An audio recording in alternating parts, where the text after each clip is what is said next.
Jordi se dirige a la estación de Colonia, donde llegaban los emigrantes españoles. Allí se encontrará con la primera persona que los atendía.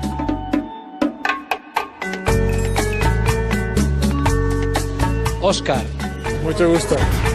Óscar Calero, director del Centro Español de Cáritas de Colonia, recibía y ayudaba a los españoles emigrantes. Tengo entendido que este es un sitio simbólico de la llegada de emigrantes españoles a Alemania en los años 60, ¿es así? Efectivamente, aquí llegaban los emigrantes todas las semanas, los jueves por la mañana, a mediodía más o menos. El jueves era el día que llegaban. Los jueves, sí. Venían de Irún en un trayecto directo ¿Y cuántos españoles venían en cada tren? Pues variaba, pero entre 500, 600 era la cifra más o menos media de los que solían llegar. La llegada aquí de los españoles, que además, igual para muchos de ellos era la primera vez que veían una gran ciudad, debía ser tremenda. Era una situación muy penosa. El tren tardaba pues unas 20 horas o así, venían cansados, venían asustados. Entonces, cuando llegaban y se bajaban del tren no veían ninguna gran ciudad. Estaban en un andén que es prácticamente un túnel. ¿Este andén no es un túnel? Claro, los emigrantes llegaban a esta estación en los años 60, pero no aquí en este andén, sino en otro que está situado más abajo y que tenía un ambiente un poco menos agradable, puesto que en vez de estar a la luz estaba un poco a oscuras y era más tétrico. ¿Está aquí también? Está aquí también. Hombre, nos acercamos.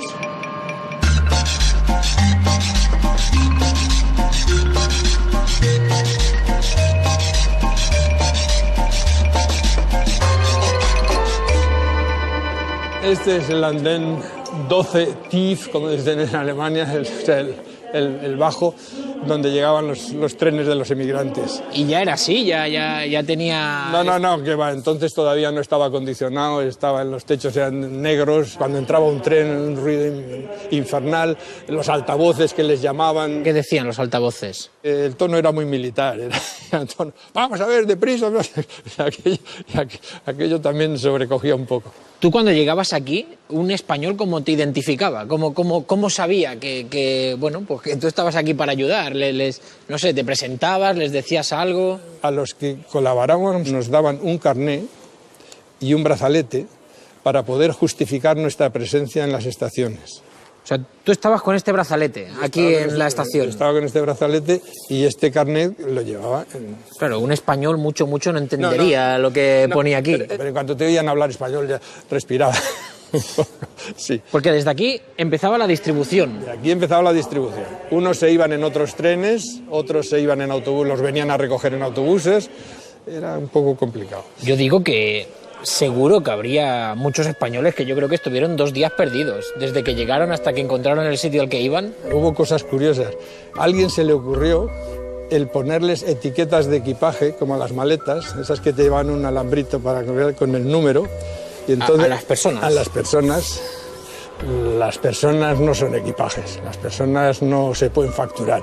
Reclamé inmediatamente, se lo dije al director nuestro y no lo volvieron a hacer, no se les volvió a ocurrir. ¿Podía haber alemanes en aquella época que sí que pensasen que los españoles en aquel momento eran una mercancía, eran una mano de obra barata que les llegaban, pues por un tiempo para aprovecharlos al máximo? Los alemanes en realidad no conocían a los españoles, simplemente por los prejuicios de siempre o por los tópicos. Por ejemplo, una vez se publicó en un periódico, los extranjeros, no los españoles, los extranjeros nos traen la tuberculosis. ¿Qué va? Los extranjeros que venían aquí venían todos reconocidos y todo lo demás. O sea, ¿pasaban un reconocimiento médico?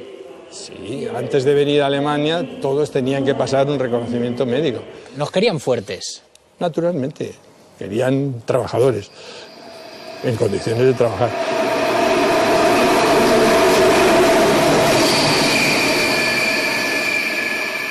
La imagen de que el emigrante que llegaba aquí a Alemania en los años 60 era ese estereotipo de Alfredo Landa, como el de Vente pa' Alemania Pepe, ¿era así el personaje que tú te encontrabas aquí en la estación? Había ese personaje. Lo que pasa es que la procedencia de los emigrantes era múltiple.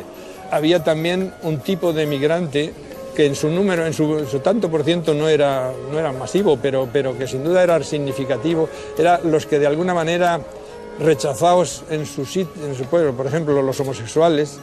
En algunos sitios, aprovecharon muchos para venirse aquí. ¿Qué me dices? Sí, y encontrar un poco de un ambiente más liberal, donde se podían manejar, donde los otros inmigrantes tampoco les rechazaban. Otro tipo, por ejemplo, que venían era un montón de prostitutas ya de determinada edad, que en España ya tampoco tenía que ver, y para muchos de ellos ha sido una liberación el poderse venir a Alemania.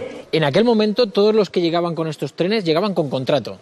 Sí, prácticamente ya desde España sabían en qué condiciones venían, cuánto iban a ganar, a dónde iban a vivir, qué empresa era.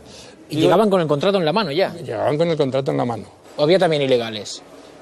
Pero esos no venían en estos trenes. En teoría la mayoría de los que venían por poco tiempo, venían por un año, lo que marcaba el contrato.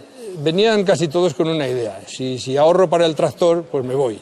Si ahorro para comprar la huerta que está al lado de la mía, me voy. Lo que pasa es que esa ilusión prácticamente tardaba un poco más en llegar que lo que se habían propuesto. Jesús, ¿cómo estás? Muy bien. Jesús García, emigrante español que llega a Alemania en los 60, afincado en Remscheid. Jesús, ¿por qué te viniste a Alemania? Yo soñaba con poder comprar un piso, cosa que con el sueldo que ganaba de camarero en Salamanca me era imposible. Y dije, pues ahorro 2 o 3 años, doy la entrada para el piso y me vuelvo. ¿Y cuánto llevas ya aquí? Llevo 40 y no sé cuántos me faltan. Pero tú ya te quedas aquí. Ni muerto me quedo. Si me muero, que me lleven mis cenizas y las extiendan por la montaña de mi pueblo. O sea, tú aún tienes la idea de volver. Yo he vivido en Alemania 40 años, pero ha sido vegetando. Pero has tenido mucho tiempo, has tenido hijos aquí. Ese es el problema, porque siempre para el próximo año, cuando nos casamos, pues dijimos un par de años y nos vamos. Llegó el niño y dijimos, cuando empieza la escuela, y poco a poco se ha ido nuestra vida, y mira, estoy ya prácticamente prejubilado y no sé hasta cuándo quedaré en Alemania. Pero yo, desde luego, quiero volver. ¿Tú eres de los que llegaste a Alemania cogiendo ese famoso tren en Irún y bajándose en Colonia? Yo cogí un tren interminable, tardamos 48 horas en llegar a Colonia. Si fuera ahora, yo creo que me moría en el tren. Pero en aquel tiempo era una novedad, o sea, era algo raro que sentías como mariposas en el estómago. ¿Qué te va a pasar? ¿Qué vas a encontrar? Pero la realidad fue, en Alemania pensabas todo es automático. O sea, tú pensabas que venías a un país, que apretabas un botón y se limpiaba. A una maquinita y que ganabas el dinero, bueno, no, la realidad fue más dura. Tú eres de los que llegaste aquí con contrato. Yo vine contrato de albañil, cuando mi profesión era camarero. ¿Y viniste aquí a hacer de albañil? A hacer de albañil. Al día siguiente me pusieron en una hormigonera y me dicen, dame una paleta de ladrillos de tal medida, del 17. Todo esto en alemán, supongo. En alemán, y me dicen, tú tonto, idiota. Eso sí que lo aprendí, idiot. Me dio tanta rabia que me insultara que cogí una piedra y digo, hijo puta, tu padre, idiota. Eso el primer día. Eso, el primero o el segundo día. Vaya entrada tú también, Jesús, vaya carácter. Yo soy bravo como mi tierra. Cuando tú llegaste aquí, ¿alguna vez escuchaste algún alemán? Muchos. Inmediatamente, Kanake fuera. ¿Kanake? Kanake significa hombre de paja o de mierda. Y era la primera palabra que tenían, Kanake. O Ausländer raus, que significa extranjeros fuera.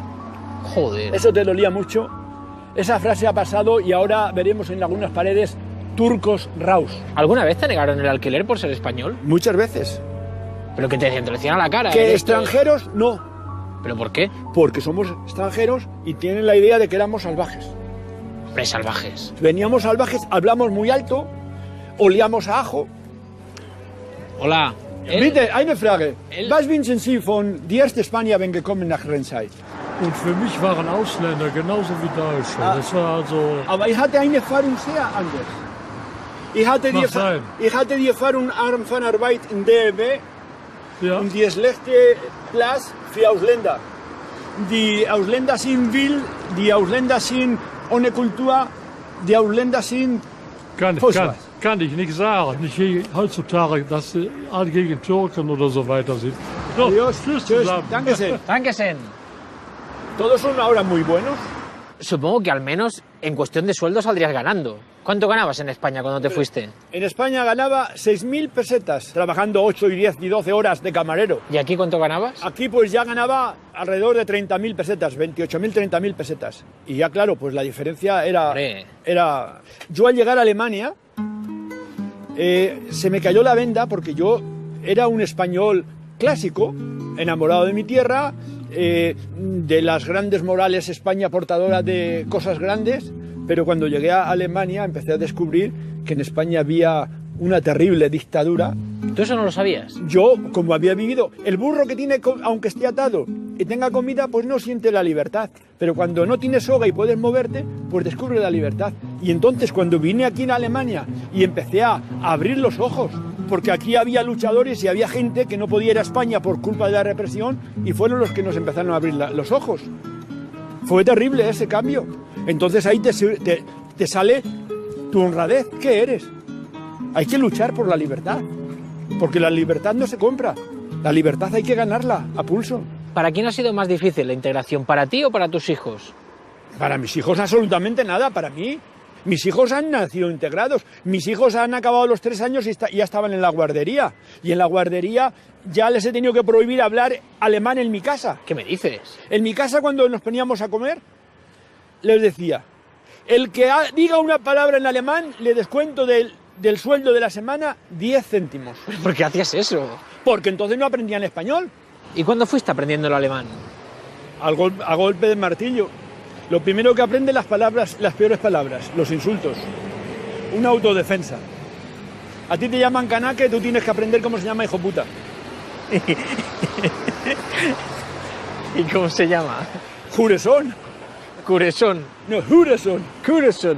Otras veces, ¿conoces a tu padre? Yo tengo a mi padre, pero tú seguro que tu madre es tan puta que no te conoce tu padre. Hombre, macho, pero eso le decías a los alemanes. Es la mejor manera de atacar, para achicarlos. Al verte pequeño extranjero te quieren tomar. Entonces mi defensa es la lengua. Y las peores palabras es lo primero que aprendo. Entonces los atemorizo. Mira, otra madrileña. ¿Por qué le llamáis madrileñas? Porque hay muchas.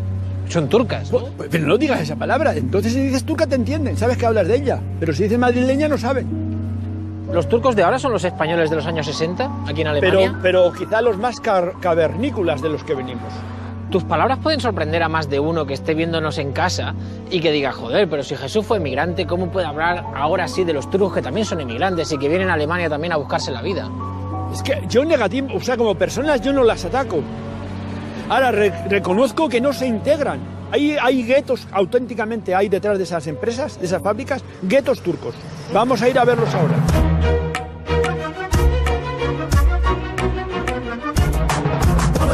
Hayat çok zor, yaşamak ülkeden de rekor. Muhabbet aşk, malzeme eş, kimi dumanlısı kimi de leş. Mahalle genç olur, yaşlar olmuş, gelecek göremez hepsi de geç. Torbacılar varken paleta bakın, kokusu da almış, zaten kalış. Aquí en el 65 o 70 vivían muchísimos españoles. Y si ves los buzones, todos son turcos. Yürekli, Y ese también es Gurkan, turcos. Esmumelda. Hostia, veo que también tienen sus bares, ¿eh? Aquí hay muchos bares turcos, ¿eh? Aló, amigos míos, para que tú veas. ¿Cómo estás? ¿Qué tal los turcos en Alemania? ¿Sufrida en Deutschland oder nicht sufrida? Deutschland war früher, was weiß ich, 1980 bis 90. Besser. Aber danach Ja. alles vergessen. Die So Pro- viele Arbeitslosen, so viele Probleme wegen Ausländerfeindlichkeit oder was weiß ich. Ahí tenéis. Wegen Ausländer. Also bis 90 war wunderbar. Wenn früher hatte ich viel Arbeit, keine Probleme. Jetzt ohne Arbeit, das ist die Problem. ¿Tu idea es quedarte aquí en Alemania o tienes pensado volverte a Turquía? Wir wollen gerne nach Hause. Aber wir haben so kleine Kinder. Sind hier erwachsen, hier geboren. ¿Crees que a los turcos los alemanes os han tratado peor que a los españoles que llegaron en los años 60, 70? Ja. ¿Por qué? Warum? Weiß ich nicht. Die sagen zum Beispiel, die kommen aus Europa, sagen die zum Beispiel, die sind europäische Pass. ¿Crees que el factor religioso también ha influido en que los alemanes no os traten tan bien como a los españoles? Ja, kommt drauf an, kommen die paar Leute auf der Straße, die sind gegen Ausländer, also gegen Muslimkeit und so weiter, aber das glaube ich nicht. ¿Tú te has sentido discriminado en Alemania por ser turco? Ok, Arcadas. Alles klar. Dankeschön. Viel Spaß. Tschüss. Dankeschön. Tschüss. Que lo libertad. Mira cómo son amables. Sí. Si eres tú el que decías que no se habían integrado, que... Una cosa.